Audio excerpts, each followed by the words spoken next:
যখনই আপনি এক চুমুক মদ পান করেন তখনই অ্যালকোহল মুখ দিয়ে পাকস্থলীতে পৌঁছে যায়। কয়েক মিনিটের মধ্যেই এটি অন্ত্রে গিয়ে দ্রুত রক্তে মিশে যায়। রক্তের মাধ্যমে অ্যালকোহল পৌঁছে যায় মস্তিষ্কে, তৈরি করে সাময়িক নেশা ও আরামের অনুভূতি।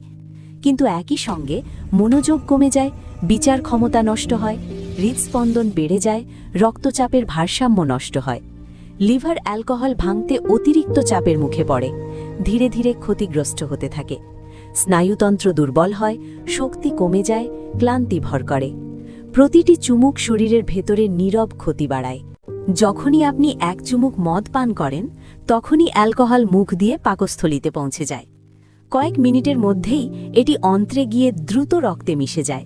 রক্তের মাধ্যমে অ্যালকোহল পৌঁছে যায় মস্তিষ্কে, তৈরি করে সাময়িক নেশা ও আরামের অনুভূতি। কিন্তু একই সঙ্গে মনোযোগ কমে যায়, বিচার ক্ষমতা নষ্ট হয়, হৃদস্পন্দন বেড়ে যায়, রক্তচাপের ভারসাম্য নষ্ট হয়। লিভার অ্যালকোহল ভাঙতে অতিরিক্ত চাপের মুখে পড়ে, ধীরে ধীরে ক্ষতিগ্রস্ত হতে থাকে। স্নায়ুতন্ত্র দুর্বল হয়, শক্তি কমে যায়, ক্লান্তি ভর করে। প্রতিটি চুমুক শরীরের ভেতরে নীরব ক্ষতি বাড়ায়।